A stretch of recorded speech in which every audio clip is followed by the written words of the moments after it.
dessas duas entidades a possibilidade de termos na nossa casa, nesta noite, e gostaríamos de fazer uma pequenina apresentação do currículo do professor e do seu trabalho e chamar desde já a atenção que a sua obra assistencial no Brasil, que é grande, está um pouco dependente da parte de donativos e, ao fundo, o professor tem os seus livros psicografados e filmes também, onde poderão realmente, com a sua aquisição, ajudar esta obra assistencial.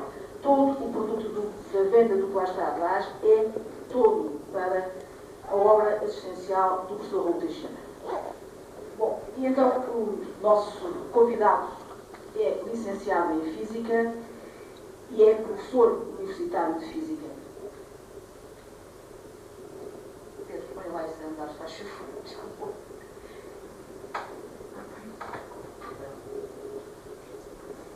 Nós temos aqui um sistema para bloquear a passagem e depois, de vez em quando... Ok. Podemos bloquear ele em cima, Pedro, peço desculpa. Isso, ok. 80, a Sociedade Espírita Fraternidade, da qual é diretor. Através do seu departamento social, o Romance Fraterno, que eu há pouco me referi, é que vai desenvolvendo então a sua obra assistencial para crianças carentes e para os seus familiares, que são apoiados materialmente, mas também moralmente. Enfim, é um palestrante muito solicitado, quer a nível do seu país, quer pela Europa, levando a sua mensagem, já foi palestrante em 40 países, e a sua obra, Pedro recolheu, que este trabalho foi feito por ele, algumas imagens do apoio social e do Romance Fraterno. Eu passo desde já a palavra ao professor Raul Teixeira, desejando que a noite de hoje seja realmente uma noite de fraternidade, uma noite de ensino a todos nós e possamos aprender com as suas palavras tudo e o porquê destas situações, das grandes catástrofes e da lei da causa e efeito. Professor, faz favor.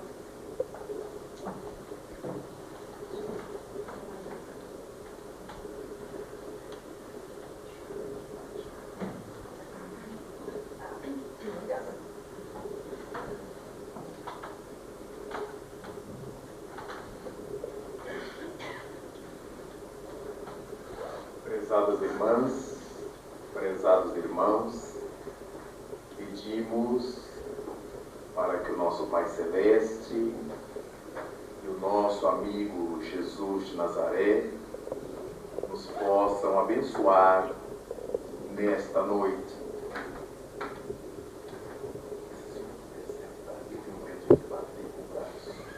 Pode incorporar.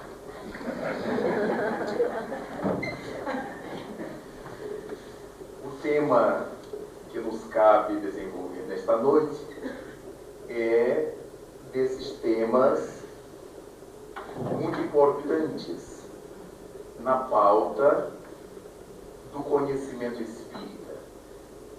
Porque Allan Kardec teve ensejo de se dirigir aos espíritos, dizendo-lhes que com os conhecimentos da doutrina se tornava simples a compreensão da ação da lei de causa e efeito, quando um indivíduo ou outro acabavam por padecer determinadas injunções em suas vidas.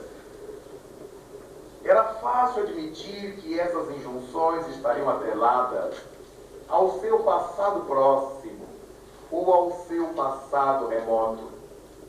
No entanto, dizia Kardec, torna-se mais complexo quando queremos entender as razões pelas quais muitas pessoas acabam por sofrer episódios dolorosos em conjunto. Muitas vezes uma família inteira é tragada por uma circunstância infeliz. Outras vezes, uma comunidade, um bairro, uma cidade, um país inteiro, uma raça é acometida por determinados males. E certamente, nesse contexto estão as pessoas boas, as pessoas más, as criaturas lúcidas, os indivíduos hebetados, limitados.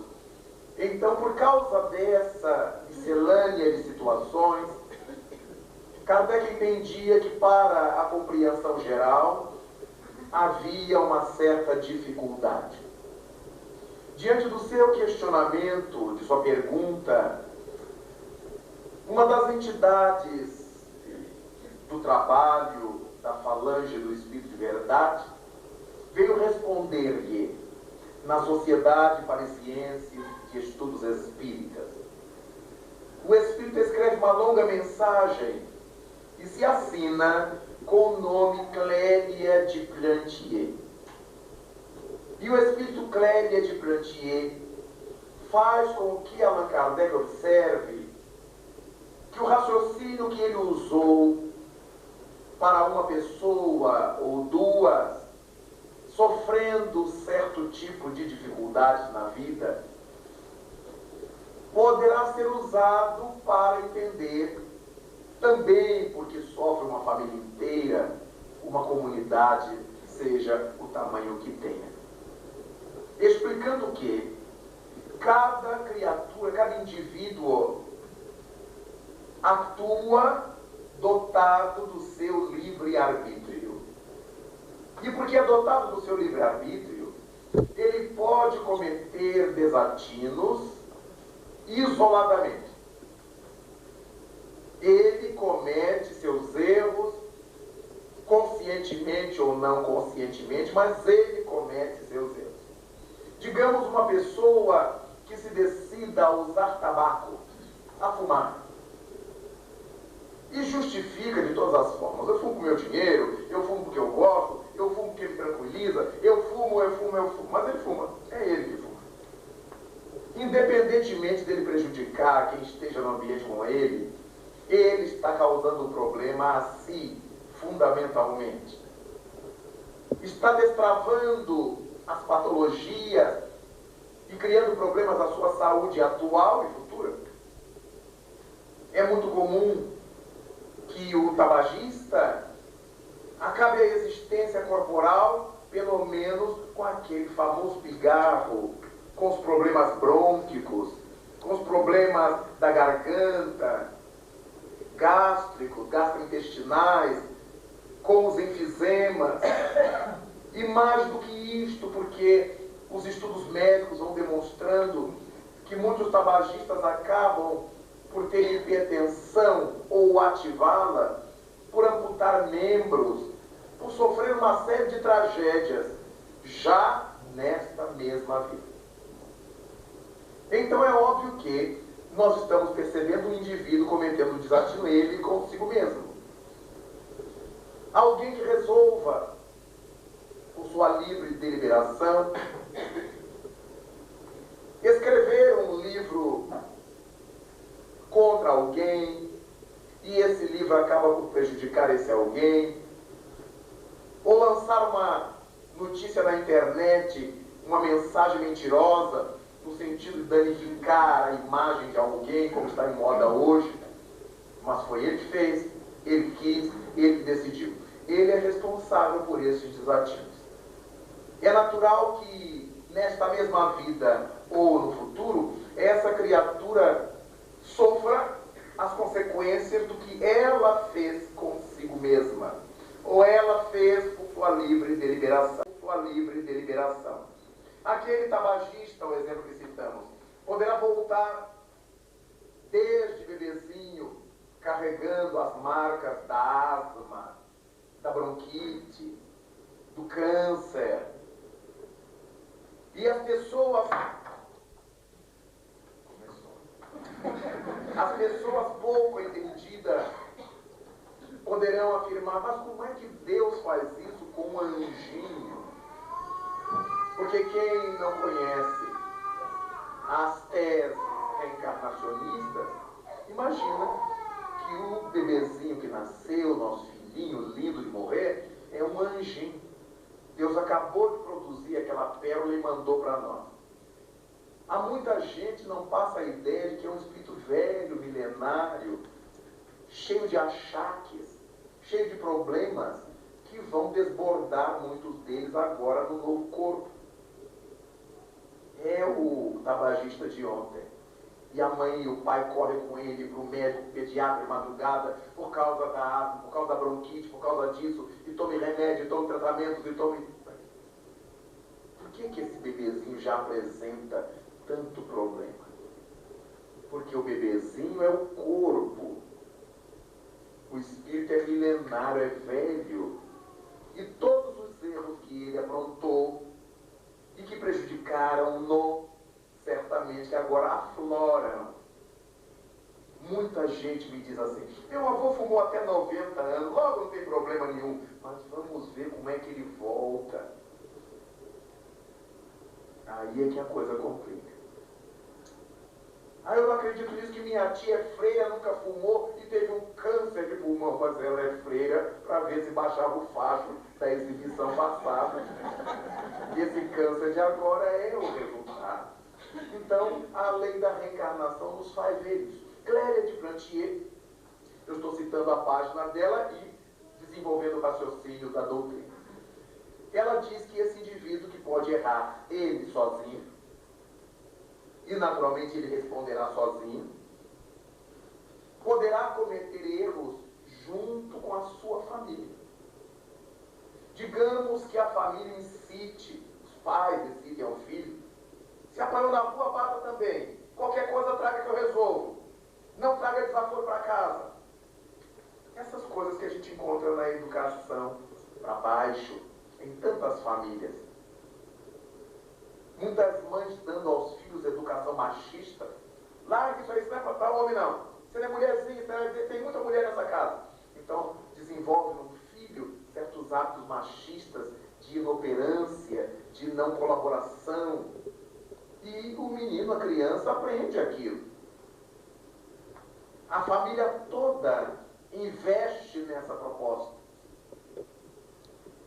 De repente, uma família toda é inimiga de outra família e se lançam para vinganças, para homicídios.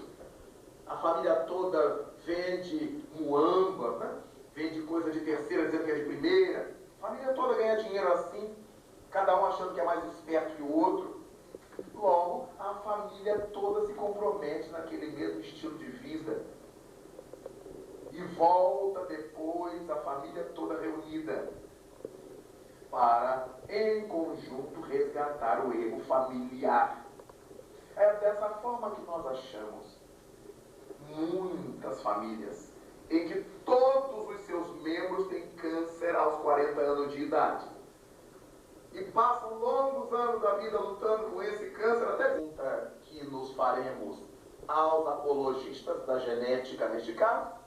Por que é que o Criador da vida nos situou exatamente num tronco genético para ter aquele problema? Quando há outras famílias que não têm uma dor de cabeça, não sabem o que é uma gripe ou um resfriado a vida inteira. Logo, há diferenças. Há famílias que morrem nonagenária e outras que têm câncer aos 40, todo mundo. Há famílias em que todos são hipertensos. Há famílias em que todos têm enxaqueca. Em que todos têm problema de coluna. É claro que é genético. Mas nos perguntamos por que é que nós, santificados como somos, reencarnamos num tronco genético cheio de problemas. Há famílias em que todos os seus membros têm comprometimento psiquiátrico. Um é esquizofrênico, outro é oligofrênico, outro aparece logo cedo a hebefrenia. É genético. Mas essa característica genética se deve ao fato de que todo aquele grupo precisava responder pelos seus erros passados daquela forma. Então, a divindade nos situou, a divindade os situou num contexto genético em que todos pudessem ter aquele mesmo problema. E um vai ajudar o outro e vão parar pensar, porque ninguém quer morrer daqui, ninguém quer sofrer com aquilo. E todo mundo então começa a pensar em como melhorar a vida, e como mudar a vida, e faz o regime tal, e come tal coisa, e toma tal remédio, e se trata dessa ou daquela maneira, os cuidados com a vida que antes não tiveram. Família toda é cardíaca. Então, quando nós cometemos desatinos em família, voltamos para acertar. De repente, nós cometemos erros classistas. Digamos que sejamos médicos de um grupo de abortistas. O grupo ao qual eu pertenço, todo mundo aceita e pratica o abortamento sem maiores problemas. Para nós, é tudo normal. Aquilo não passa de um tecidozinho, de uma carninha, e que se pode tirar sem maiores dificuldades. A medicina está aí avançada, as técnicas desenvolvidas. Para os indivíduos que não têm essa percepção do espírito. E hoje em dia já há outros que sabem, ou pelo menos afirmam saber dessa realidade espiritual, mas eles acham que não tem nada a ver. A vida na Terra é uma coisa, a vida do Espírito é outra coisa. Eles não imaginam que o que nos distingue dos espíritos é simplesmente a frequência vibratória. É o fato de estarmos num corpo material. Mas nós somos iguaizinhos. Somos espíritos quanto são espíritos os desencarnados. Pois bem, é óbvio que todo esse grupo de profissionais, e no caso que eu citei aqui da medicina, e que adota essa postura, ou que adote a postura de matar o sujeito que eles não podem recompor, a eutanásia, há um grupo de profissionais que pensa assim, e se acha com a verdade. Então eles praticam o que bem entendem. É natural que depois encontremos esse grupo de profissionais reencarnando sob determinados estigmas. Quando se fala de abortamento, por exemplo, é natural pensarmos que Deus vai dar outro corpo àquele espírito, sem dúvida. Mas o ato de quem cometeu o aborto, de quem incentivou o aborto, impediu, diz-nos o Livro dos Espíritos, a continuidade de um programa traçado. Quando nós estamos nos preparando para chegar ao mundo no corpo físico, a gente vem com uma programação a cumprir. E chega alguém lá e corta esse programa. É isso que nos causa problema. Porque muitas vezes aquele indivíduo que teve a vida física podada, vier com uma programação de recompor a sua sociedade para resgatar seu passado, de ser um benemérito da sociedade, de ser um inventor daquela sociedade, um descobridor para facilitar a vida daquela comunidade. E quando alguém, por livre deliberação, resolve fazer um abortamento, está interrompendo essa vida física e toda aquela gama de progressos que adviria para aquela sociedade, para aquela comunidade. Então, todas as pessoas que passarem a sofrer em função daquela falta, porque o outro não teve tempo de vir e fazer, essa conta estará sob a responsabilidade de quem colaborou com ela. Então, antigos médicos, abortistas, antigos médicos que amavam a eutanásia, a despeito de qualquer coisa, eles voltam hoje, naquela sociedade em que criaram esses problemas, e compõem essa comunidade enorme de gente que morre na fila dos centros de saúde sem conseguir atendimento. Mulheres que têm os filhos desesperadamente em casa, na rua, sem a oportunidade do socorro. Mulheres que renascem e têm problemas sérios de placenta prévia, de placenta rota, de útero frágil. Em outros casos, carregam problemas de hipermenorreia, de amenorreia, os problemas tudo ligado às condições genitais femininas. Frigidez. Se nascem homens, impotência precoce.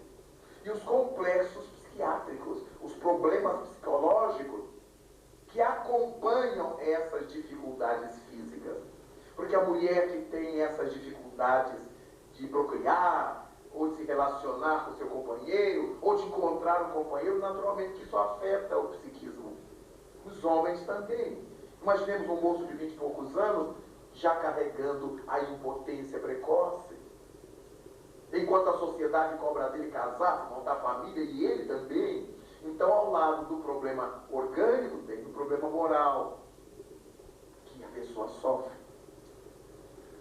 Quando falamos de abortamento, não vem para a Terra sofrer apenas as mulheres que permitiram fosse feito o abortamento, mas os médicos, os enfermeiros, vêm os familiares que incentivaram, aquele marido que incentivou: se você não tirar essa criança, eu te largo, eu vou embora.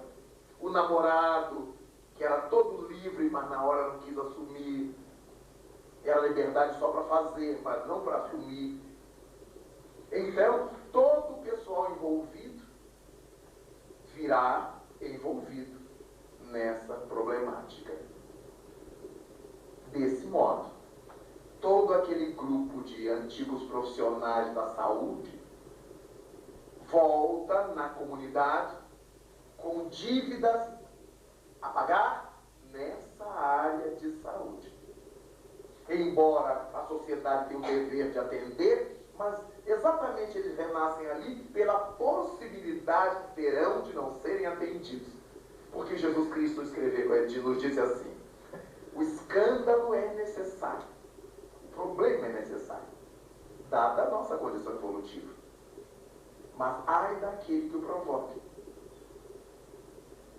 Então, se alguém precisa passar por determinado problema, a vida encaminhá-lo-á para que passe o problema, sem que eu precise ser a mão da justiça, sem que eu precise provocar aquilo sobre os outros. Por isso Cristo diz que aquele que se envolver na questão está mal. Ai de quem provoque o escândalo. Dessa maneira, todos resgatamos o que precisamos da maneira como a divindade estabelece. Para que eu pague um erro cometido, eu volto com problemas em mim. Eu carrego um problema social que ninguém tem culpa. Eu desencarno numa explosão, um afogamento, uma chuva forte, num tremor de terra, na erupção de um vulcão, em que ninguém fica responsabilizado pelo drama que eu passei. É a natureza se movendo e eu resgatando o que eu devo.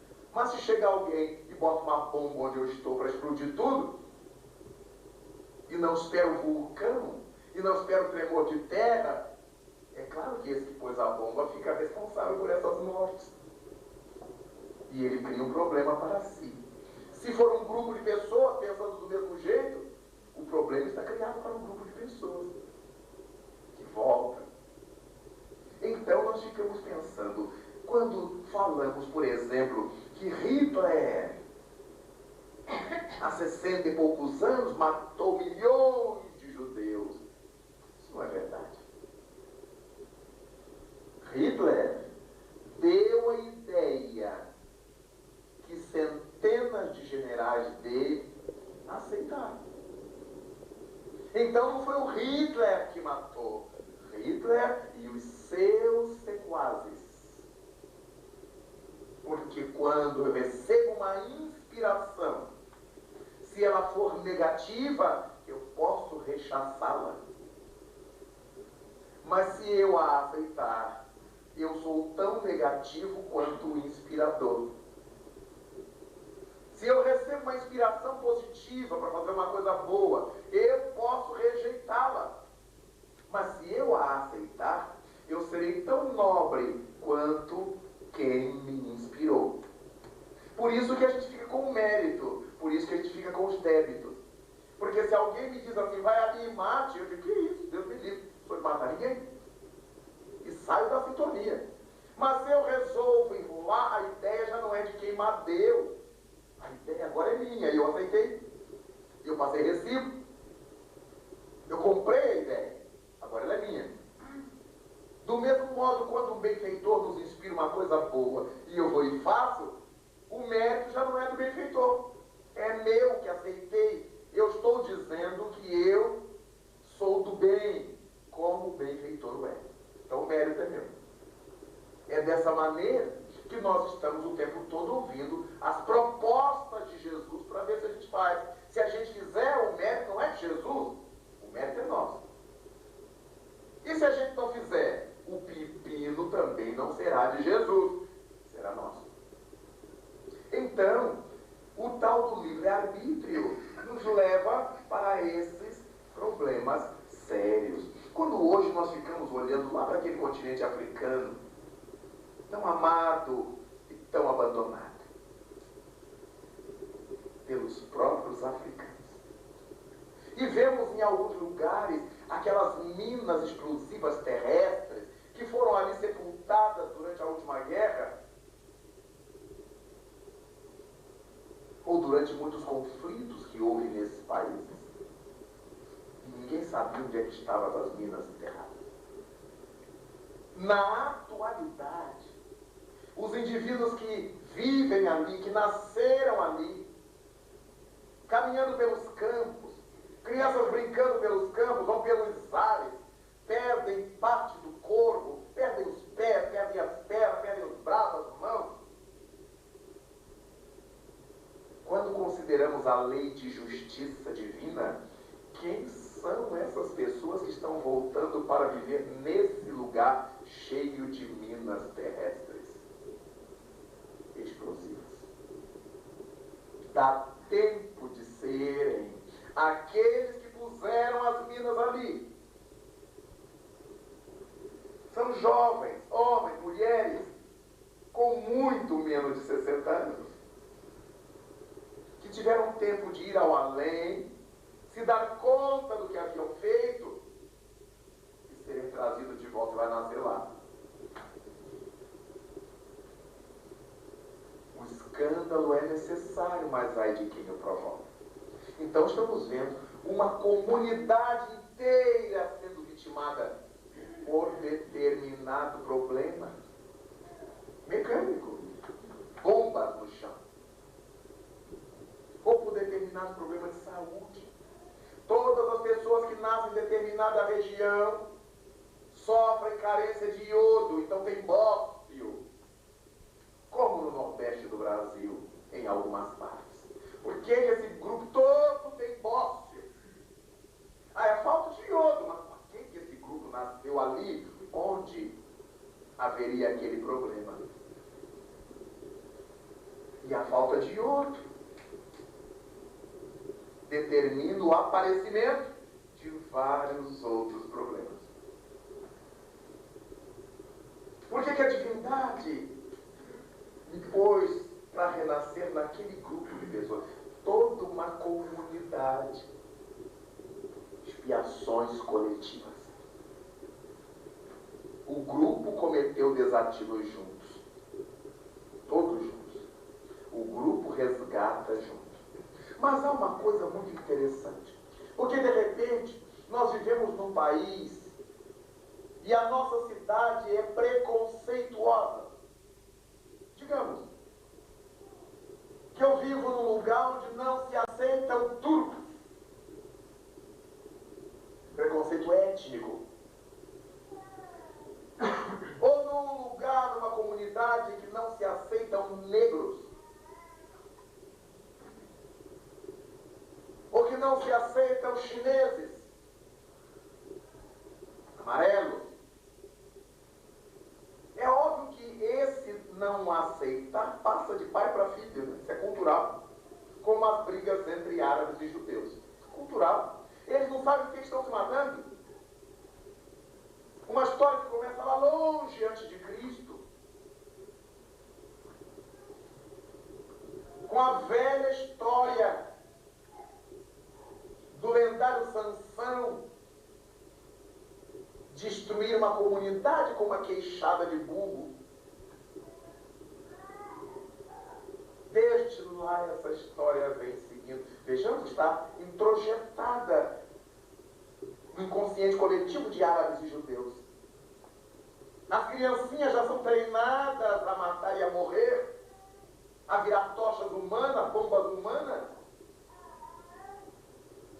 Mas a gente se pergunta, nesse grupo de gente que sofre ali, renascendo geração em geração, em nome da violência, estão aqueles mesmos espíritos que começaram tudo isto ainda? Muitos estão, mas a maioria já não é. Por que isso então continua acontecendo? Por quê? Porque quando nós falamos de violência que explode lá no Oriente Médio, lá no Iraque, lá em Serra Leoa, lá no Deus me livre, nós temos a sensação de que não temos nada a ver com isso. Essa é uma guerra deles lá, a violência deles lá. Acontece que nós carregamos essas forças violentas dentro de nós. Como nos lembrou Freud, carregamos a pulsão para Eros, para a vida, para o bem, para a saúde, para o equilíbrio, e a pulsão para Thanatos, para baixo, para o negativo, para a morte, para a destruição, para a calúnia. Todos carregamos por dentro de nós essa dualidade. Freud associou isso a esses dois deuses, ao deus do amor, Eros, à morte, Thanatos. Mas o Espiritismo nos diz que isso é a nossa bagagem. O quanto de coisas boas que já aprendemos a fazer, o quanto de negatividade que ainda existe em nós. Allan Kardec escreveu no seu livro O Céu e o Inferno que uma só existência é um tempo imensamente curto para que a gente se liberte de todo o mal que nos sobra e para que a gente conquiste todo o bem que nos falta.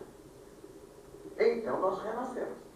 E quando eu brinco com a minha mulher em casa, com meu filho, agride meu colega na rua, atraiçoo minha mulher, meu marido, meu amigo, meu filho, meu pai, meu irmão, eu estou sintonizando essas frequências da violência. O que o Espírito André Luiz chamou de faixas mentais. Quando eu cometo um ato bom, eu dirijo minha onda para a faixa desse bem que eu estou fazendo. Eu enriqueço essa faixa do bem com o bem que eu fiz. E por contrapartida, eu recebo dessa faixa uma nutrição positiva que me anima a fazer o bem de novo. Daí a pessoa que faz o bem, quanto mais bem faz, mais deseja fazer. E a que faz o mal também. A criatura faz o mal, amanhã ela elabora um jeito melhor de fazer mal. A polícia descobre, ela elabora outro jeito, porque ela está sendo alimentada pela frequência negativa do mal. Ora, o mal que alimenta a guerra no Iraque, na Palestina, em Serra Leoa, ou onde quer que ela apareça, se alimenta dessa mesma faixa de violência, de agressividade, em que eu me vinculo quando brigo em casa, com o marido, com o filho, com a mulher, quando traio, quando faço, aconteça. E recebo a contribuição dessas mesmas energias envenenadas. Então eu estou participando da guerra lá longe, embora esteja aqui, lindo e maravilhoso no continente europeu, comendo meu bacalhauzinho em Portugal, ou meu tutu em Minas Gerais, no Brasil. Parece que eu não tenho nada a ver com isto. Quando eu vejo na televisão, eu digo, esse mundo está muito violento, meu Deus. Miserável, cala a boca aí. Esse mundo está muito violento. Eu estou aqui na minha violência doméstica e eu falando que o mundo lá fora está violento. E eu alimentando esse ato, ou esses atos violentos. Gandhi já havia dito algo assim: se um único homem alcançar a mais alta expressão do amor, um único homem, isso será suficiente para aplacar o ódio de milhões de homens. Cada vez que a gente vê na Terra esses surtos de violência, podemos identificar quanto ainda nós estamos afastados da lei do amor. Nós todos. Nós todos. Não adianta eu olhar a televisão e vir alguma coisa e dizer assim, este mundo está perdido. Que mundo, cara pálida? Dá a impressão que eu não vivo nele? Só porque eu estou aqui na frente da televisão? Eu estou vendo dentro de minha casa as consequências dos atos para os quais eu colaboro, conscientemente ou inconscientemente. Mas dia menos dia eu terei que dar conta da parte que me cabe nesse latifúndio. E é nessa hora que eu sofro um assalto na rua da minha cidade. Mas eu sou uma pessoa do bem. Não sou. Eu carrego meus surtos de violência, minhas horas de cólera. Eu estou ligado a essa sintonia, por isso que eu sofri aquilo. A minha casa é invadida pelo ladrão. Meu Deus, a gente reza todo dia para o culto do lar. Mas é só naquele dia. A vida não é um culto do Evangelho. A nossa vida não é a carta viva do Evangelho, como propôs Paulo. Então é claro que eu estou nessa sintonia. Ah, mas a bala perdida. Não, a bala não estava propriamente perdida. Ela iria alcançar alguém depois que foi detonada. E quem é que passou na frente? Quem tinha dívida com a lei. Se um único inocente sofresse uma violência dessas, Deus já não seria perfeito. Não pode. Se um único inocente sofrer uma violência dessa no mundo, é porque Deus não é perfeito. Alguém me perguntou oportunamente, e Jesus Cristo? Eu estou falando dos seres humanos. Jesus Cristo não tem nada a ver com a gente em termos de evolução. Ele é o Rei Solar. Ele veio à Terra numa missão especialíssima. Então eu não posso me comparar ao Rei Solar. O sapo não tem como se comparar com a estrela. Então é óbvio que, quando falamos em expiações, não estamos nos referindo ao espírito angélico, porque não tem expiação, não reencarna mais. Daí, nós começamos a perceber porque é que há problemas que afetam ao indivíduo, à família, ao grupo social em que ele está, ou ao país inteiro. Quando nós olhamos para os Estados Unidos, por exemplo, nosso país irmão, quanta tragédia naquele país em termos naturais. Furacão, tufão, terremoto, tudo acontece lá. Aquela região da Tailândia, meu Deus, toda a tragédia acontece lá. Por que será? Porque aqui Nosso Senhor coloca uma leva de espírito que precisa fazer tal curso, ali que precisa fazer outros cursos. Então aqui existe um vulcão e uma cidade em volta. E várias cidades em volta. Enquanto estiverem ali pessoas que nada tenham a ver com o vulcão, ele fica tranquilinho, adormecido. Na medida que vão chegando ali as pessoas que têm a ver com o vulcão, com a violência, com a morte violenta, com a dificuldade, com o testemunho duro, ele começa a tremer e a vomitar suas lavas. Então nós temos histórias do mundo passado, como as de Herculano e de Pompeia, e temos notícias mais recentes. Do México, do Japão, de vulcões, de tremores de terra, da tsunami. Vejamos que nós nos achamos sobre um mundo em elaboração. Nosso planeta Terra é muito verde, é muito novo. Tem uma camada sólida muito fina. E ainda no meio do planeta, uma massa líquida enorme. E a divindade, então, os arquitetos divinos, instalaram no dorso do planeta umas válvulas de escape, para que o planeta não estourasse em 1000 pedaços pela pressão do magma, da substância líquida lá no meio. Então a divindade colocou algumas válvulas de escape chamadas de vulcões, para que a pressão interna não faça o planeta arrebentar-se. Aquela pasta mais fina vaza e começa a escorrer por ali o magma que precisava escorrer. Daqui a pouco para. E estoura agora o vulcão do outro lado da Terra, em outro lugar, para ir mantendo o equilíbrio dessa bólide no espaço. Mas essa camada líquida que está no centro do planeta tem por cima dela as placas rígidas, as que já solidificaram, e que a geologia chama de placas tectônicas. Imaginemos um surfista se equilibrando na sua prancha em cima das ondas que se movem. Ele vai e ganha prêmio se ele conseguir fazer isso. Essa camada sólida da Terra funciona como um desses atletas sobre a prancha, equilibrando. Mas chega um dia que o surfista cai na água. Há um dia em que uma dessas placas se move mais rapidamente ou se parte. Tudo que está em cima dela se move. Se ela estiver debaixo do oceano, toda a massa líquida se move com aquela força com que o fenômeno aconteceu.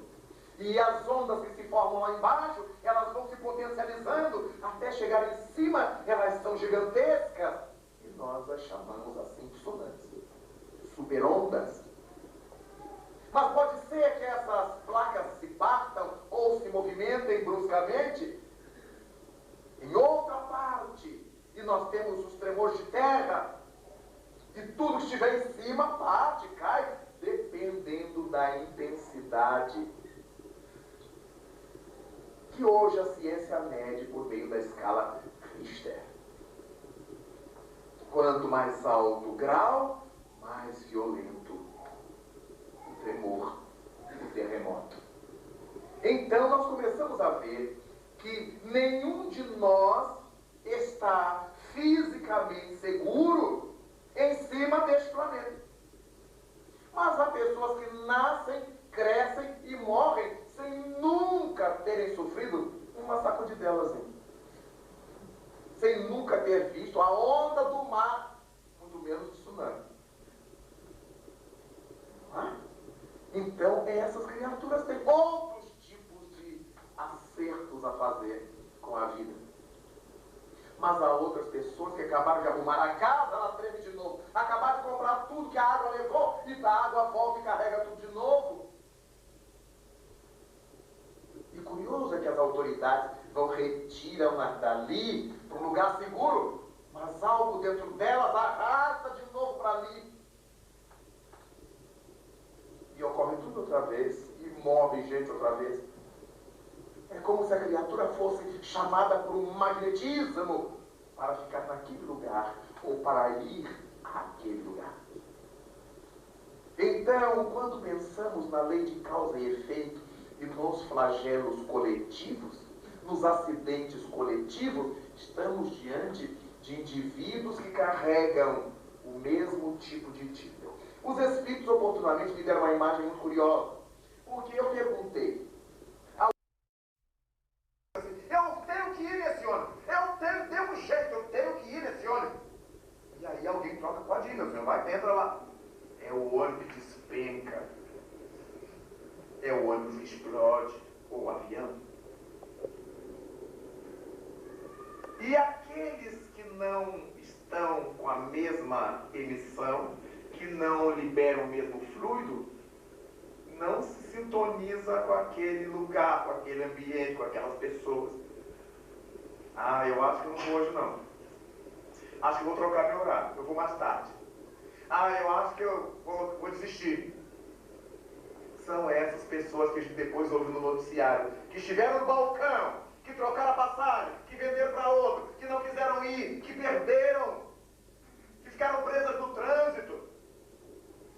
Porque nenhuma pessoa que não deve, paga.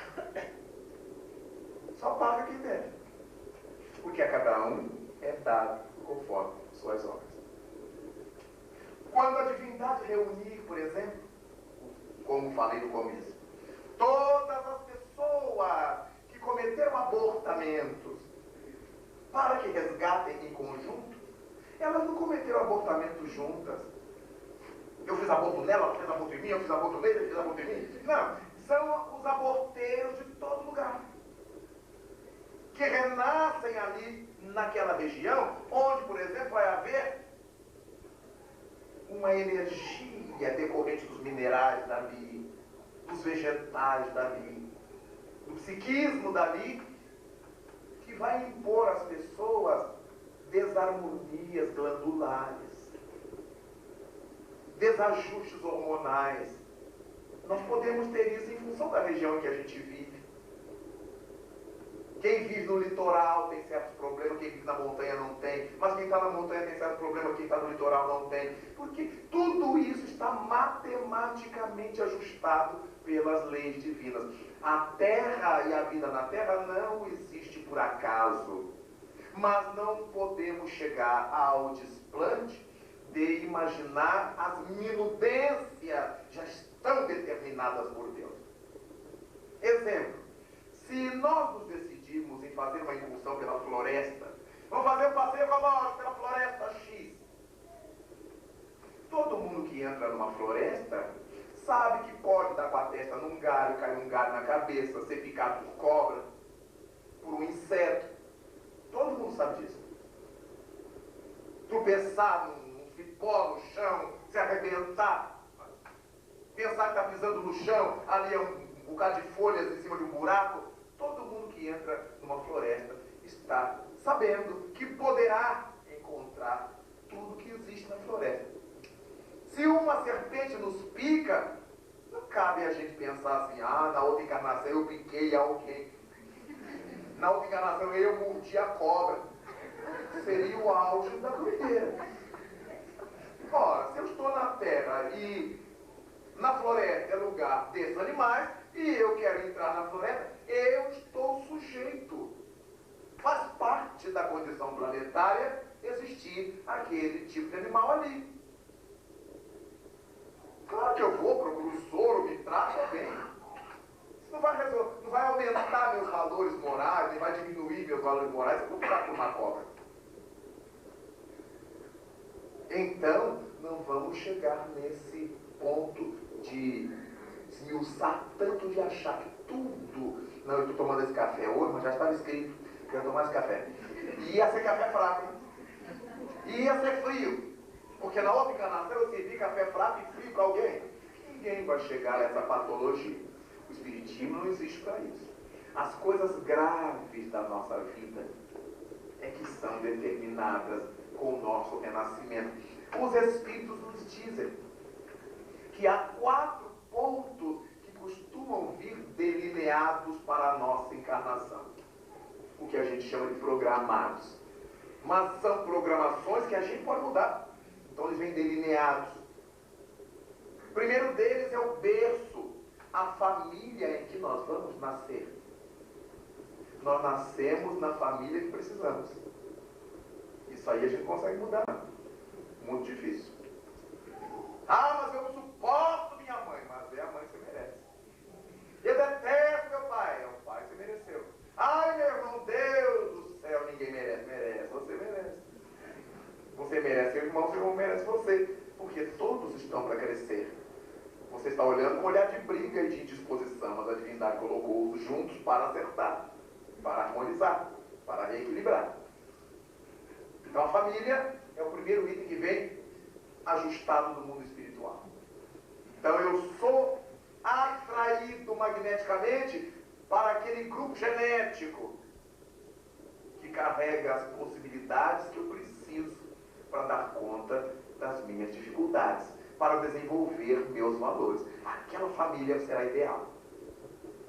Segundo ponto, a nossa profissão. Curioso. Porque nós pensamos quase sempre, por causa da educação doméstica, que a profissão é uma atividade para ganhar dinheiro, sobreviver.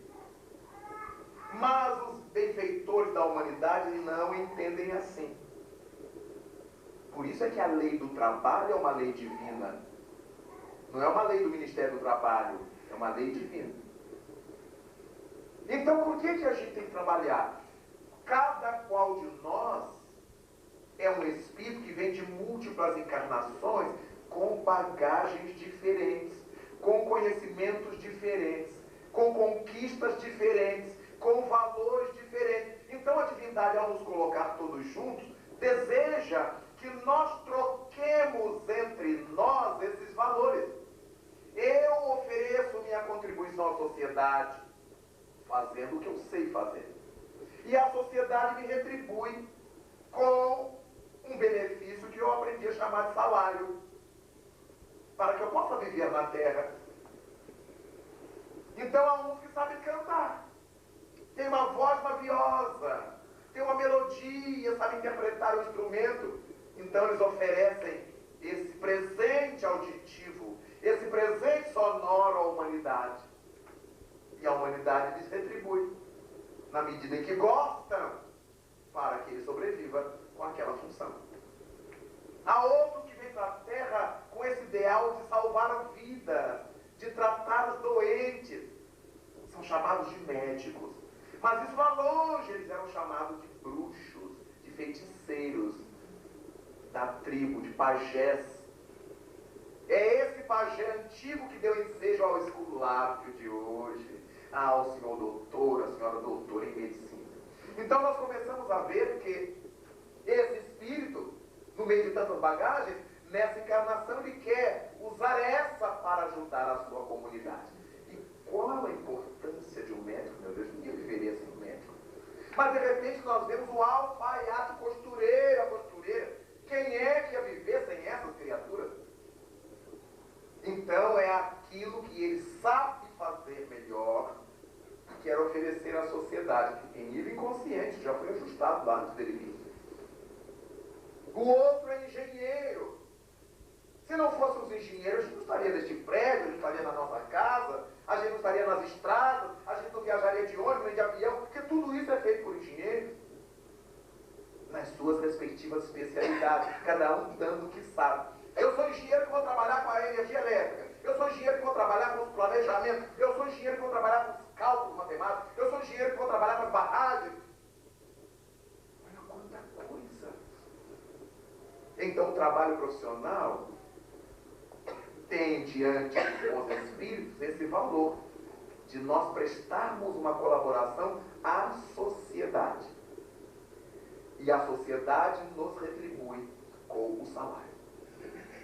Quando eu penso numa profissão por causa do salário, fatalmente eu serei infeliz ao executá-la.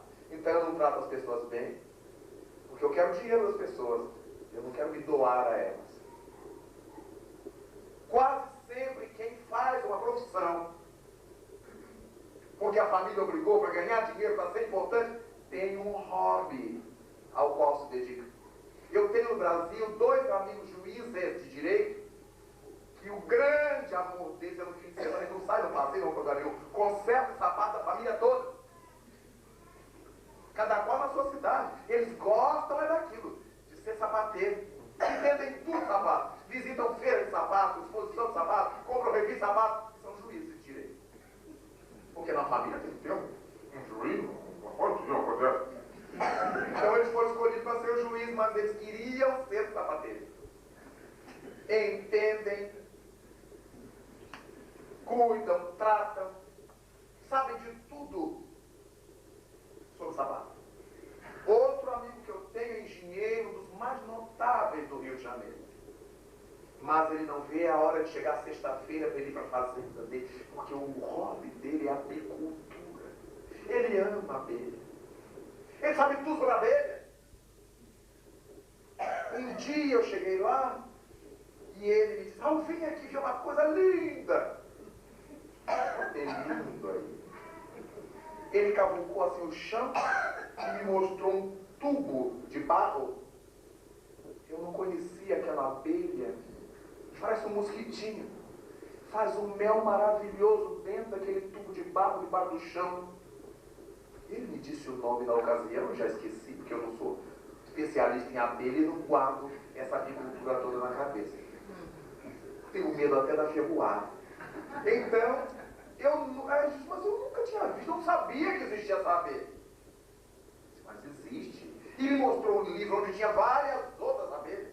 Abelhas que fazem sua colmeia no oco dos troncos, debaixo da terra. Olha uma coisa doida, eu não sabia que tinha esse mundo todo de abelhas. Passei a admirar meu amigo. Mas ele é engenheiro naval. Ganha muito bem, porque trabalha no Brasil e fora do Brasil, mas a paixão dele é a agricultura. E vende, e manda, e faz, acontece, e sabe o mel que é medicinal? O mel que é para isso, o mel que é para aquilo. Meu Deus do céu. O que ele foi fazer na engenharia naval? Mas faz bem as duas coisas. Mas há pessoas que não fazem bem as duas coisas. Então a profissão. Nascimento, né? Família, a profissão.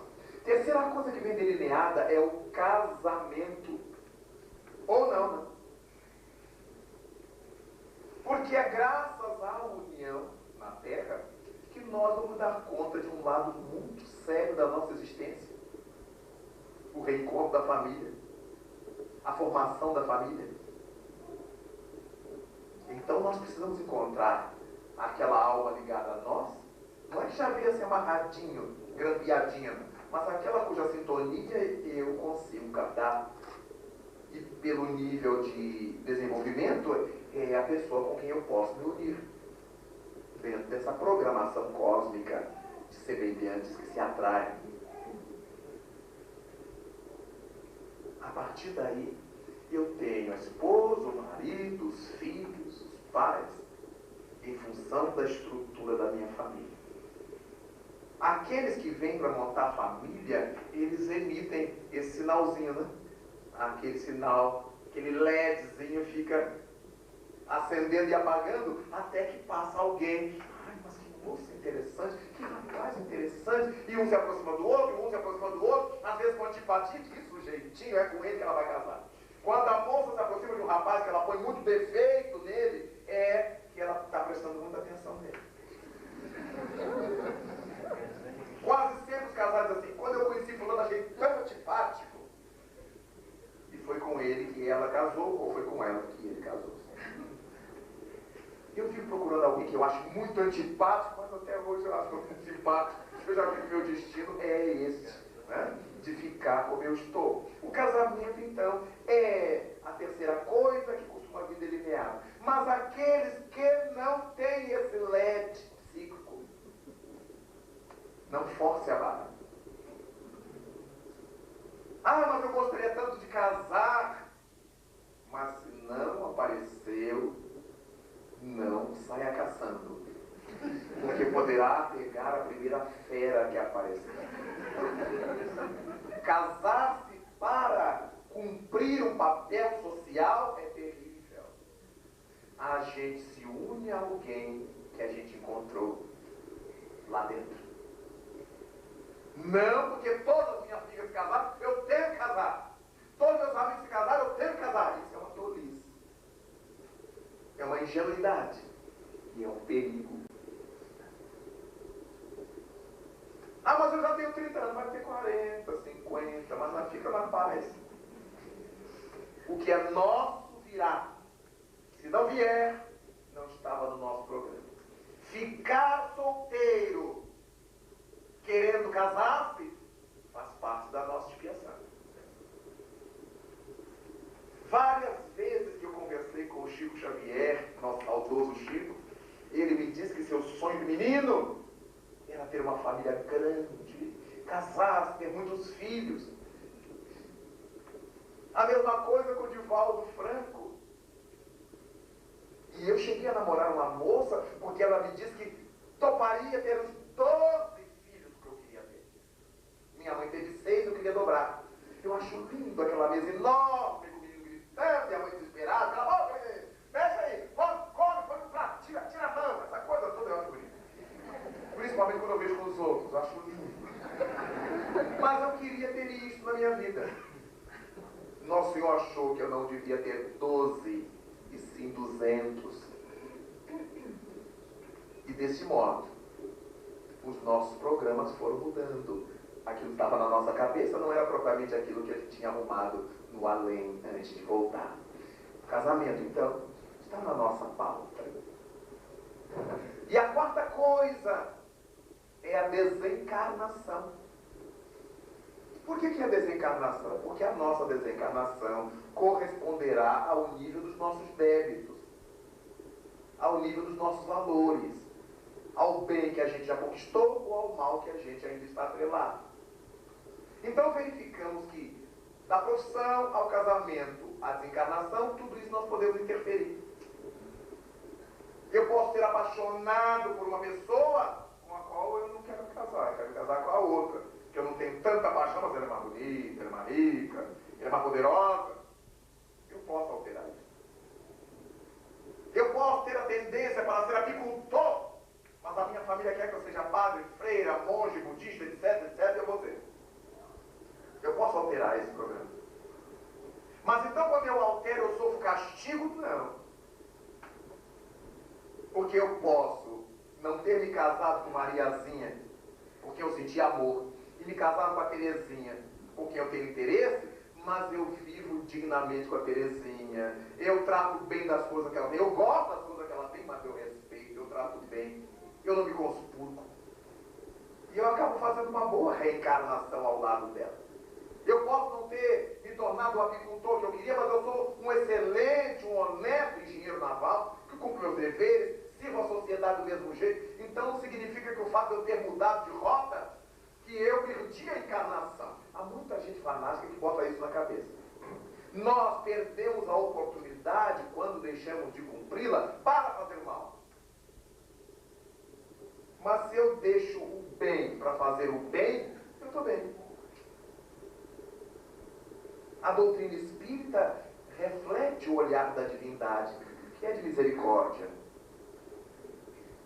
Então é óbvio que meu emprego eu posso trocar. Eu queria muito estudar isso, mas nessa sociedade que eu estou, para isso é que a gente discerne, para isso é que a gente raciocina, para isso é que a gente tem livre-arbítrio, para decidir. Então é ótimo que o Espiritismo nos aclare sobre isto. Então, em função da gente vir para a Terra com esses 4 pontos delineados, a nossa vida vai seguir um determinado nível de trajetória. A gente mexe para lá, a gente está andando numa rua, pode ir por uma calçada, por outra calçada, pode andar no meio da rua, mas está naquela rua, não sai daquela rua. Quem mora num prédio, quem está no edifício, pode morar no primeiro andar, no meio, no último, na cobertura, mas está naquele edifício. O importante é que a gente não saia dessa rua do bem, desse prédio do bem. Não importa o andar que a gente esteja, não importa a posição na rua em que a gente se encontra. Porque nós, os espíritas, precisamos desenvolver esse bom senso. De não ficarmos com essa consciência de culpa que a gente trouxe lá das experiências religiosas passadas. Tudo nos dá culpa. E aí a gente ia para o padre pedir perdão, alguém para tomar passe, né? Para ver se tira a culpa. O Espiritismo não nos incute culpa. O Espiritismo nos incute noção de responsabilidade. Se eu cometi um erro contra alguém, deixa eu ir lá pedir desculpa. Minha consciência está me atormentando, fulano, me desculpe. Eu estava com raiva de você, me chateei, falei aquilo tudo, fiz aquilo tudo. Você me perdoa? Vem me dar um abraço, vem me dar um abraço. Um dia, o Chico contou, do Chico Xavier, eu falo Chico com tanta intimidade, porque eu conheci bastante. Mas o Chico Xavier, nós estávamos lá, eu fui com uns amigos meus, jovens na época, na década de 70, para estar com o Chico. Era período de férias, passamos um longo final de semana em Uberaba. E lá pelas tantas ele contou, na hora do cafezinho, ele contou que houve um período do trabalho dele espírita em que ele percebeu que um confrade que trabalhava com ele ali no grupo tinha se afastado, entristecido. E ele, Chico, se deu conta de que o confrade tinha se afastado, chateado com ele, Chico, triste com o Chico. E por causa disso o Chico foi ficando triste, porque os dias iam se passando, o companheiro estava longe de não voltar. Foi ficando magoado, amargurado. E Emanuel, o guia espiritual de Chico, perguntou: o que você tem? Porque esse sentimento já está interferindo no trabalho. E o Chico narrou para o benfeitor aquilo que se lhe passava na alma. E Emanuel lhe disse: se você acha que magoou o companheiro, vai lá e pede desculpas. E se ele não aceitar, perguntou o Chico, já será problema dele. O seu problema será pedir-lhe desculpa. E o Chico preparou-se. Na tarde aprazada, para não chamar muita atenção, o que o Chico está indo fazer na casa de fulano, ele esperou a tarde cair um pouco mais, e esgueirou-se, chegou à casa do confrade, que era mais ou menos próximo de onde ele morava, já em Uberaba. E bateu a porta, o confrade abriu a janelinha, olhou, aí o Chico abriu a porta, e depois das saudações iniciais, o Chico disse: aqui tinha ido. Eu vim aqui porque eu estou achando que você se afastou, aborrecido comigo. Então eu vim lhe pedir perdão, lhe pedir desculpa, caso eu tenha errado. E deu aquele abraço no companheiro. Aí o Chico contava que ele abraçou o companheiro com todo amor do mundo, e o companheiro ficou duro assim como um dor de pau. Parecia que ele estava abraçando um bambu. Mas o Chico abraçou bem, abraçou e desabraçou, porque o homem não abraçava o Chico, ele só se deixou ser abraçado. E na hora que o Chico ia saindo, se despedindo dele, disse: Chico, eu não sei se você é muito humilde ou se é muito sem vergonha. Aí como é que o Chico ia dizer que era humilde? Ele preferiu passar por sem vergonha, porque eu fui muito sem vergonha. E foi embora feliz, porque ele tinha cumprido o papel dele. E todos nós precisaríamos viver assim, cumprindo o que nos cabe. Nós não podemos viver por causa do juízo do vizinho, por causa do julgamento de fulano de Beltrano. E é por causa disso que eu acabo cometendo erros junto com fulano de Beltrano, porque eu não sei dizer não aos meus colegas. Eles querem usar droga e eu tenho que usar também, senão eles vão achar que eu não sou colega dele. Que achem.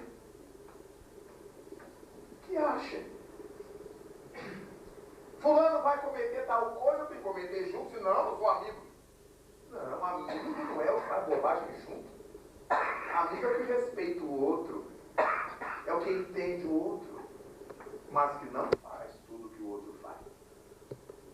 Então nós precisamos aprender a assumir responsabilidade nossa e não fazer o que todo mundo está fazendo. A linguagem do mundo é essa: mas todo mundo faz, mas todo mundo erra, mas todo mundo bebe, mas todo mundo fuma, mas todo mundo transa, mas todo mundo mente. Mas nós vamos responder por nós. A cada um será dado conforme as suas obras, disse Jesus. Os maus exemplos não podem servir de exemplos para nós. Se eu quero tomar o exemplo de alguém, que eu os tome quando forem bons, mas não quando forem maus, porque eu ficarei compelido a resgatar depois um deles, ou do grupo aliciado por ele.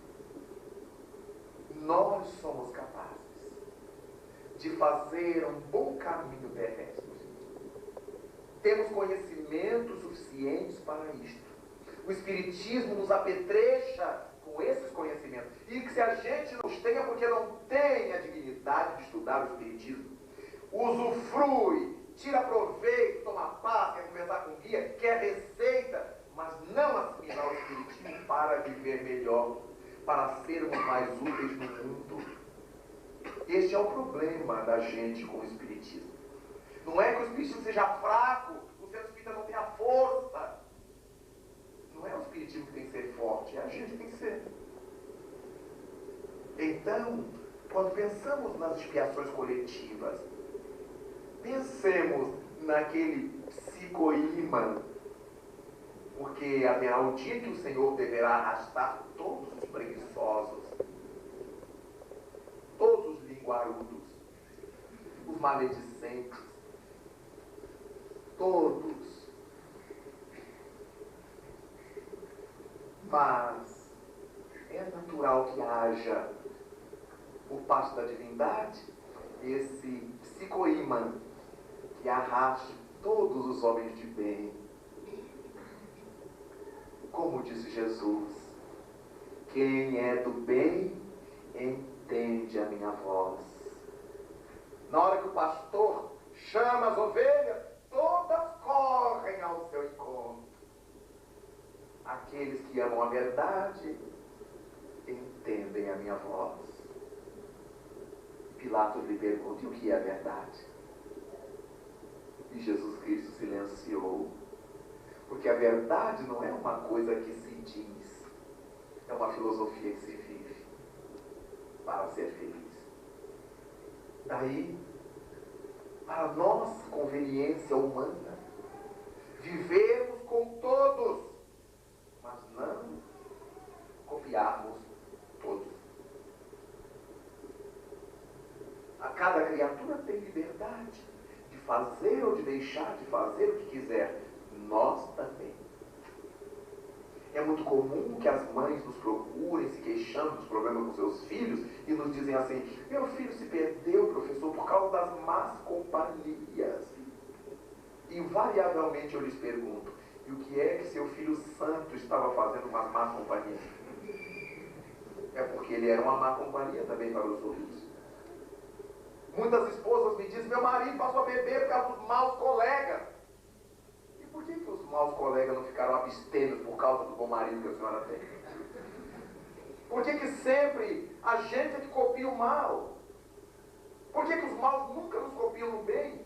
Alguma coisa está errada, ou conosco, ou com o bem que a gente finge fazer. Desse modo, nós todos podemos gerenciar bem nossa vida. Foi Cristo que disse que o administrador dará conta de sua administração. Não é só a administração da fábrica, do templo, do centro espírita, a administração da nossa vida. Nós vamos ter que dar conta da administração da nossa vida. E eu não vou poder dizer: não, senhor, eu caí muitas vezes, todo mundo caiu, né? Eu menti muitas vezes, todo mundo mentiu, né? Eu fiquei preguiçoso em casa, grudado lá no futebol, porque todo mundo fica, né? Isso nunca será justificativa para os espíritos. E é por causa disto, queridas irmãs, queridos irmãos, que Clélia de Plantier trouxe para Allan Kardec, conforme nós encontramos no livro Obras Póstumas, a mensagem Expiações Coletivas, que merece ser lida por quem tem interesse, porque ela abre esse leque das possibilidades, fazendo-nos compreender pouco a pouco porque é que, sendo indivíduos portadores de livre-arbítrio, nós somos arrastados por essas caudais dos sofrimentos coletivos. Incêndios, explosões, maremotos, terremotos, enchentes. Tudo isto para que nós possamos ser aprovados nesse exame seletivo dos homens de bem. Agradeçamos a Deus a honra de termos conhecido a proposta do Espiritismo, que não nos obriga a nada, que não nos impõe coisa nenhuma, mas que nos expõe todas as coisas. A gente vai se quiser. E a gente vai se quiser. Não é uma doutrina do crê ou morre. Fora do Espiritismo não há salvação, não existe isso. O que nós aprendemos com a doutrina espírita é que fora da caridade, do amor, do bem que se faz, não há salvação. E a partir daí, nós todos caminharemos passo a passo, como a gente aguentar, como a gente puder. Se eu tenho um companheiro que tem passos rápidos, está na minha frente, tudo bem, um dia eu vou alcançá-lo, porque onde ele vai chegar, todos nós chegaremos um dia. Se eu puder andar mais rapidamente, deixa eu me adiantar, porque eu já terei chance de ajudar muito mais gente se eu me apetrecho de recursos antecipadamente. Mas se o meu cansaço, minha limitação, minhas impossibilidades íntimas não me deixam correr, andar rápido, deixe-me andar como eu consigo, porque eu vou chegar lá do mesmo jeito. Quando agradecemos a Jesus Cristo porque estamos aqui na terra, iluminados por esse sol de amor que se chama Espiritismo, com todas as ferramentas para sermos pessoas diferentes do que somos, é tempo de nós agradecermos a Jesus, ao Criador, a esses Espíritos amigos que nos acolitam, que nos apadrinham, que interferem nas nossas vidas para que nós não caiamos tanto. Dizer a eles: meu Pai, enquanto tanta gente se atude pelo mundo afora, e como se estivéssemos em plena anomia, nos afastamos de Ti, rogo-te as forças necessárias para mim e para toda a humanidade pelas estradas do progresso por onde ela vai. É a partir de tudo isto, Senhor, que eu gostaria imensamente de ser por Ti bem visto, discípulo Teu e Teu amigo, ovelha Tua, Teu servidor, para que pelo mundo onde eu passasse tivesse a condição de enxugar as lágrimas e de fazer cessar o peso de qualquer dor. Meu Deus,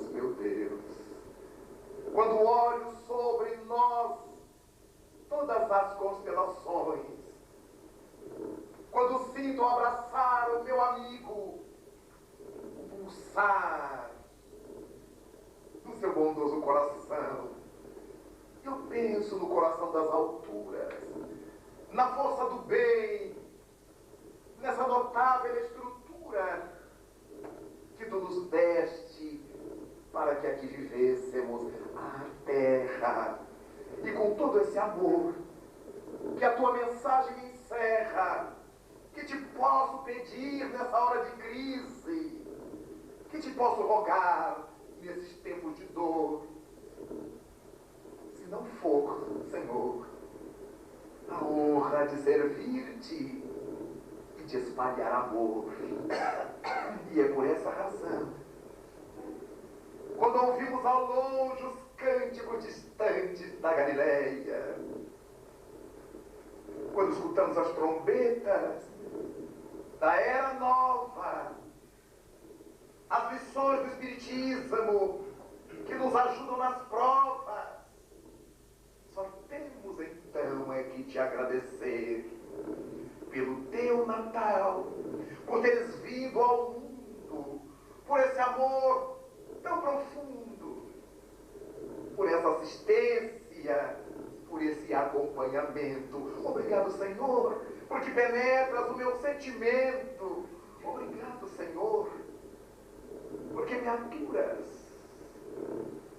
Segura minhas mãos, fazendo-as mais seguras, para que eu possa, firmado em Ti, avançar por esses campos afora, com tristeza, limitações embora, servindo-Te, porém.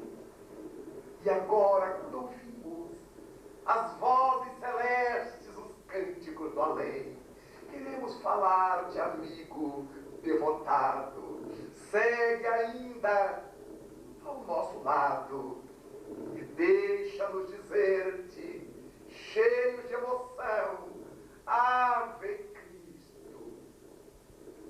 Teus pequenos discípulos, que Te queremos amar, Te saudamos hoje e Te agradecemos. nesses tempos da terra, em que novas bênçãos nos chegam e que encontramos na paz o limiar. Muito obrigado.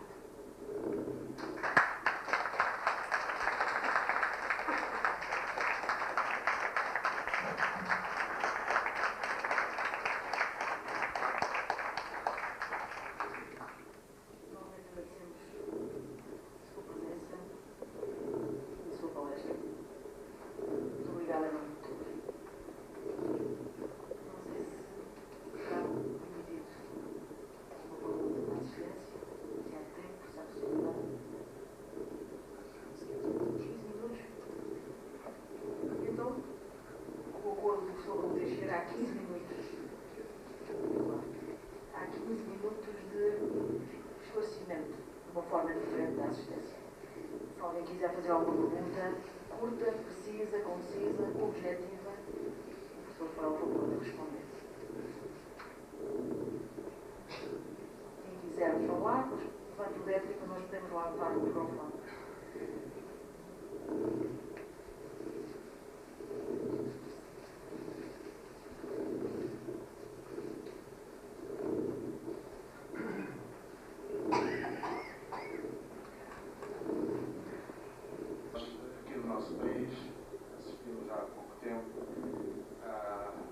Da lei da descriminalização do aborto. A pergunta que lhe faço é, será que essa lei é condizente com as propostas do Espiritismo ou temos a liberdade de poder fazê-lo ou não? E se essa lei é permitida ou não? Não sei se me fiz entender. Era essa a pergunta, essa a questão. Esquecer que existe um rol enorme de leis humanas que nada tem a ver com as leis divinas. Não é pelo fato de um crime tornar-se legal que ele se torna moral.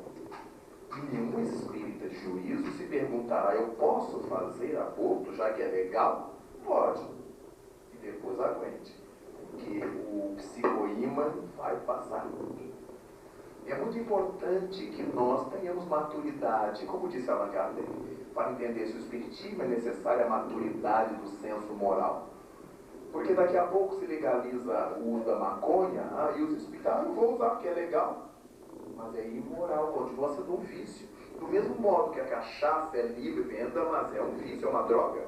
O cigarro se vende livremente, legalizadamente, mas é uma droga. Imaginemos o abortamento, matar uma pessoa. O Espiritismo tem uma proposta de reeducação, de apoio, de ressurgimento de toda pessoa que se envolveu em caso de abortamento, mas não incentiva. E uma das coisas, acompanhando de longe o movimento dessa lei aqui em Portugal, uma das coisas que me impactou positivamente é que mesmo as autoridades governamentais tendo-a chancelado, muitos médicos, na época do bem. Agora imaginemos se os médicos não querem fazer, os espíritas vão lá fazer, porque é legal. Não, isso não tem sentido.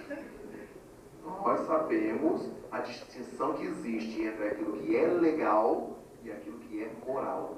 Nem tudo que é moral está nas leis. E nem tudo que está nas leis é moral. Mano, porque senão eu começo a matar meus filhos e digo, não, é que ele não precisava viver mesmo, é a lei de causa e efeito. Não é isso. Quando eu falei de lei de causa e efeito, é uma lei divina, não é uma lei médica, nem uma lei política. É lei de causa e efeito, é feita por Deus. Se a criança não tiver que ficar, ela desencarna. Ela nasce e morre por todo amor dos pais. Ela nasce e desencarna. Mas se ela vem e fica, não há legislação que tenha o direito de arrancar essa criança ou de dizer para o pai tirar ou nada disso. Então não podemos misturar causa e efeito com lei humana, com lei civil. Causa e efeito é lei divina. Quer dizer, a gente só não aceita a responsabilidade. Ela é doente, mas não é doente para transar, é só doente para ter o filho. Então, temos que ter bom senso. A gente começa a querer justificar o injustificável. Quando a gente não pode criar uma criança, a gente não a mata, a gente entrega para adoção. Deixa no hospital que o hospital, os médicos, o serviço social encaminham essa criança para uma outra família. Por que eu me dou o direito de matar? E se eu mato meu próprio filho, o que é que eu não sou capaz de fazer com outras pessoas? Então não há justificativa. Qualquer justificativa, ela pode ser legal. É um aborto porque ela sofreu estupro. Tudo bem, mas o estuprador não a matou e ela matou o filho, ela é pior do que ele. Então deixa essa criança nascer. Eu não quero ver essa criança. Deixa ela nascer, o hospital encaminha, porque é muito negativo uma mulher tingir as mãos de sangue do seu filho. Estupro ou não estupro, é seu filho, está nas suas entranhas. Então, sem entrarmos no mérito das discussões ético-filosóficas, familiares, etc., mas estamos analisando, grosso modo, a legislação divina que está em nossa consciência. Matar é crime. E não há nenhuma alternativa para a gente poder matar sem ser crime o ser humano. O mandamento, desde Moisés, é não matarás, ponto. Aí a gente fica inventando, não, mas quando a moça, quando a mulher é vítima, tudo bem, ela já foi vítima. E matando a criança, ela deixou de ser vítima, ela deixou de ter sofrido estupro, ela que sofreu uma violência, agora sofre duas. A primeira violência foi a do estupro, a do segundo é do aborto. Só que a do estupro ela não foi culpada agora, mas a do aborto ela foi. Então vejamos que chumbo trocado não dói. Ela foi violentada, ela faz com uma violência maior porque ela matou seu filho. É complicado isso. Então a gente não tem que ficar inventando desculpa para fazer o mal. Eu tenho que buscar força para fazer o bem. Na nossa experiência de vida em minha cidade, meu país, muitas crianças nasceram por eu falar isso. Eu dizia para as mães, nós cuidaremos do seu filho, mas não mate. Deixa ele nascer, depois nós cuidamos. Foram bem uns 18 meninos. Desses 18 meninos para 19, que um desencarnou logo que nasceu. 5 mães depois que escutaram o chorinho de seus bebês, que viram seu bebê, não, professor, eu não quero dar meu filho. Eu estava enganada. Agora, depois desse tempo todo, eu amo meu filho. Porque íamos fazendo um trabalho semanal sobre os filhos, sobre o amor, sobre a vida. De repente, esse filho que chega numa hora tão transida, tão dura para a mulher, será seu arrimo no futuro. Será seu apoio no futuro. Quando ninguém mais ligar para ela, aquele filho é que será o seu arrimo. Eu vi, em dada ocasião, os benfeitores organizando a reencarnação de um senhor, pai da jovem que ia ficar grávida.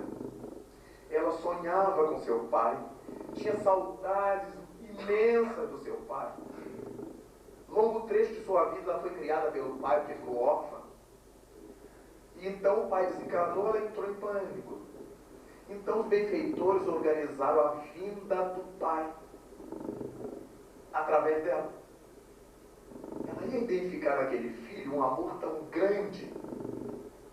Mas, em virtude de delitos passados do seu pai, ele viria à Terra numa condição meio estranha. Essa moça sofreu uma violência na família. Engravidou. Os espíritos ligaram o pai dela. Se ela tivesse tido a paz de orar a Deus, Senhor, me dê força para eu decidir o que eu vou fazer, ela teria captado aquela vibração que era do pai dela. Ela entrou num desespero, num pânico, e a família, e tira, como é que você vai tirar esse filho? Como é que você vai tirar esse filho? E os benfeitores trabalhando com ela durante o sono, para ver se ela deixava a criança para rever o pai. Até que ela tirou o filho. E os benfeitores conduziram o pai para outras experiências. Ela teria o apoio para a vida inteira do seu pai, e o filho vai identificando a mãe, vai identificando aquele ser querido, são esses casos de amor de um filho por uma mãe, de uma mãe por um filho, que um dá apoio, é ele que banha a mãe, é ele que dá comida à mãezinha quando ela está doente, quando ela está velha. Meu Deus, que amores são esses?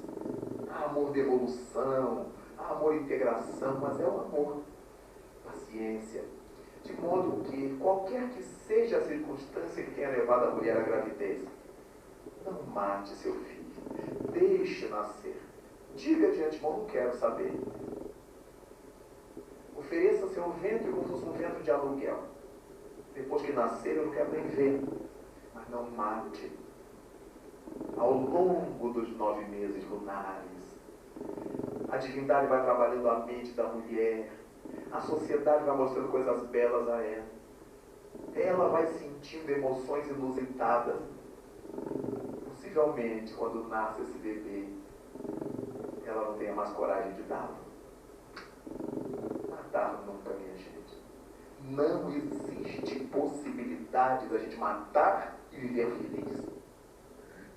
Não há. Todas as vezes que a gente mata, a gente carrega essa morte conosco. Daí, muitos conflitos psiquiátricos mais tarde, de muitas mulheres, de muitos maridos que não conseguiram se perdoar. O Espiritismo ensina que as pessoas se perdoem, aprendam a se perdoar, a se desculpar, a se compreender, mas isso é muito difícil. Principalmente se a criatura já traz outros débitos que se somam a este. Vamos deixar que a vida flua. Muitos pais orgulhosíssimos, vaidosíssimos de suas funções sociais, dizem: tirar meu filho só se me matar. Onde a criança deveria ser mais bem guarnecida, hoje em dia é onde ela corre maior perigo, no ventre de sua mãe. Isso é um paradoxo sem tamanho.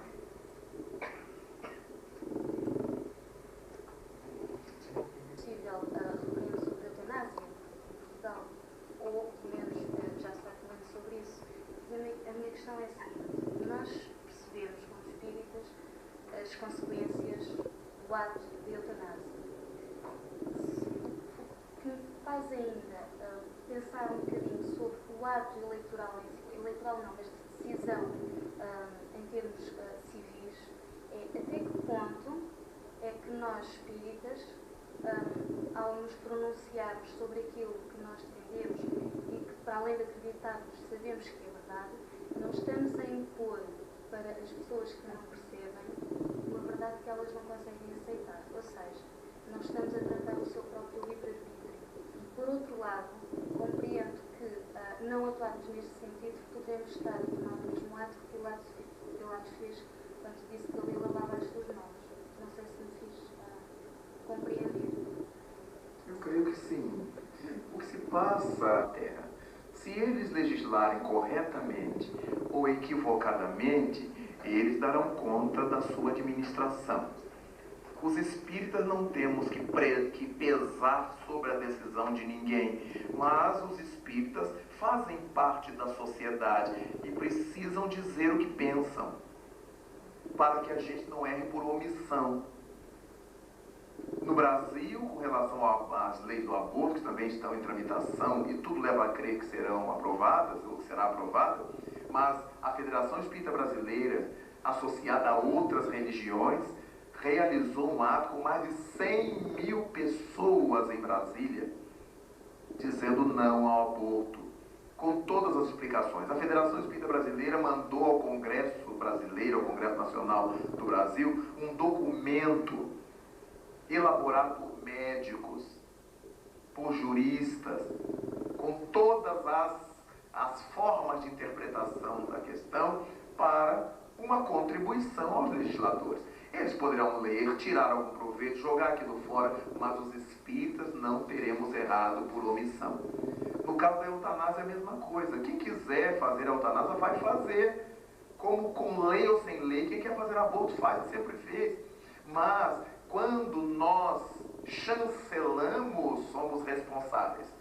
Quando nós nos omitimos, somos corresponsáveis. Então nós apresentamos o que pensa o Espiritismo a respeito e deixamos o povo pensar. Então nem nós vamos impedir o livre-arbítrio de ninguém, porque quem quer se suicidar se suicida. E não pede licença aos espíritos, não pede licença a ninguém.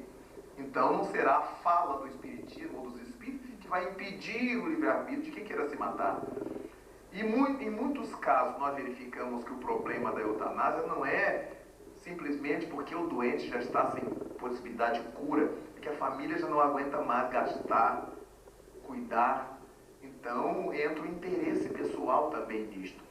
Porque é simples, nós não precisamos fazer eutanásia. Os médicos disseram assim,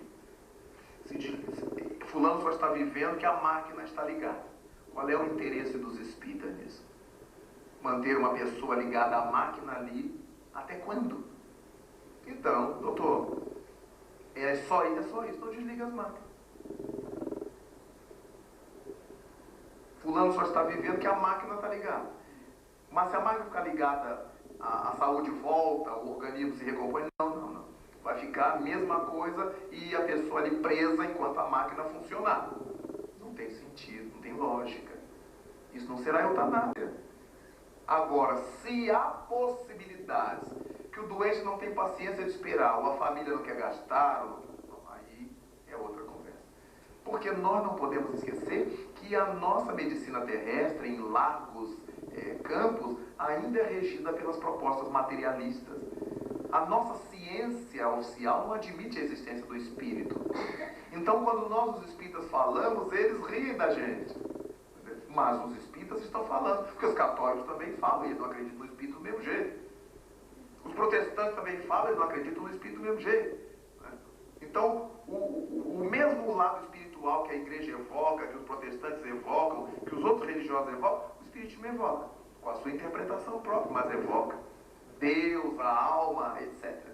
Agora, não é lícito, não seria justo que o movimento espírita organizado silenciasse diante de uma questão que aflige a sociedade, tão grave que é.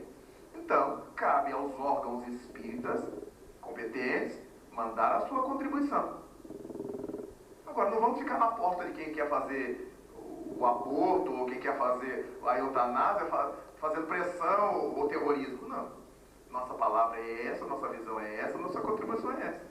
Foi isso que fez Jesus Cristo. Aquele que quiser vir após mim, negue a si mesmo, tome sua cruz e siga-me. O Espiritismo faz a mesma coisa. Apresenta a sua proposta e continua fazendo o seu trabalho. E cada um decide por si.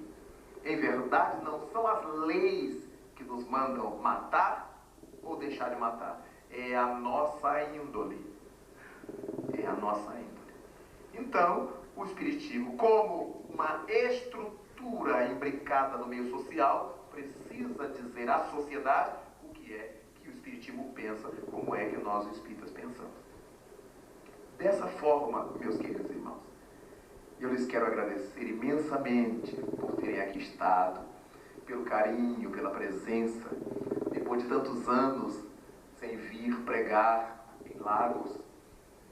Tem aí quase uma vintena de anos, estamos voltando a esta casa, onde estive com tanta alegria no passado, preguei aqui em cima, uma salinha menor, agora encontro essa sala bonita, essa casa bonita, amplificada, bem haja, os espíritas de Lagos por esse bom gosto. É tão bom a gente pregar espiritismo num lugar bonito, agradável. Há muitos espíritas que imaginam que a humildade seja o relaxamento.